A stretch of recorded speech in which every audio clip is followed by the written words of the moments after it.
शराब घोटाला। पिछले 2 साल से यह शब्द आपने कई बार सुना होगा। 2 साल से बीजेपी की सारी एजेंसीज कई रेड मार चुकी हैं, कई लोगों को गिरफ्तार कर चुकी हैं, लेकिन अभी तक एक भी पैसे का हेरफेर कहीं नहीं मिला। कहीं से एक भी पैसा नहीं मिला। अगर भ्रष्टाचार वाकई हुआ है तो इतने करोड़ों रुपए गए कहां? क्या सारा पैसा हवा में गायब हो गया?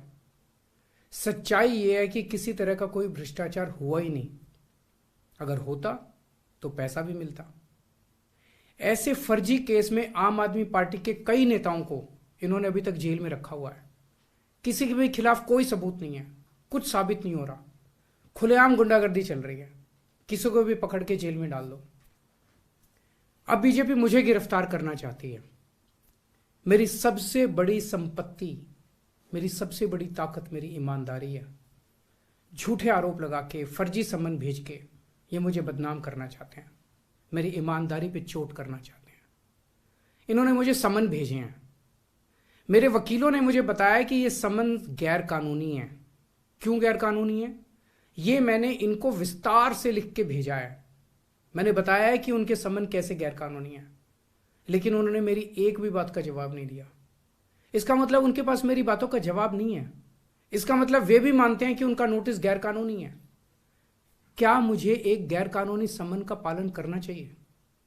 अगर कानूनी रूप से सही समन आएगा तो मैं पूरा सहयोग करूंगा। बीजेपी का मकसद जांच करना तो है ही नहीं। इनका मकसद तो लोकसभा चुनाव में मुझे प्रचार करने से रोकना है। ठीक लोकसभा चुनाव के पहले इन्होंने मुझे समन भेजा है। क्यों? इस जांच को चलते 2 साल हो गए। अभी ठीक लोकसभा चुनाव के पहले मुझे क्यों बुलाया जा रहा है? पहले क्यों नहीं बुलाया? सीबीआई ने मेरे को 8 महीने पहले बुलाया था। मैं सीबीआई में गया था, उनके सारे जवाब भी दिए थे। लेकिन अब ये लोग ठीक लोकसभा चुनाव के 2 महीने पहले मुझे बुला रहे हैं। तो बीजेपी का मकसद कोई पूछताछ करना थोड़ी है।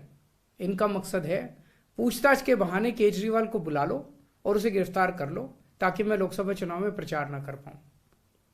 आज बीजेपी भ्रष्टाचारियों को नहीं पकड़ रही, बल्कि खुलेआम ईडी और सीबीआई का इस्तेमाल करके दूसरी पार्टियों के नेताओं को तोड़ के बीजेपी में शामिल करवाने का काम किया जा रहा है।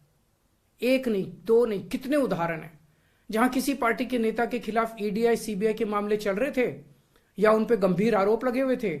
जैसे ही वो नेता बीजेपी में शामिल हुए, उनके सारे पुराने मामले बंद कर दिए गए या ठंडे बस्ते में डाल दिए गए। तो जो इनकी पार्टी ज्वाइन कर लेता है उसके सारे मामले रफा दफा कर दिए जाते हैं। जो इनकी पार्टी में नहीं जाता वो जेल जाता है। आज मनीष सिसोदिया, संजय सिंह और विजय नायर इसलिए जेल में नहीं है कि उन्होंने भ्रष्टाचार किया है। वो इसलिए जेल में है क्योंकि उन्होंने बीजेपी में शामिल होने से इंकार कर दिया है। आज हम बीजेपी का मुकाबला क्यों कर पा रहे हैं? क्योंकि हमने कोई भ्रष्टाचार नहीं किया। अगर हमने जरा सा भी गलत काम किया होता तो दूसरे भ्रष्टाचारी नेताओं की तरह आज भी हम बीजेपी में शामिल हो चुके हैं, तो होते आज तक।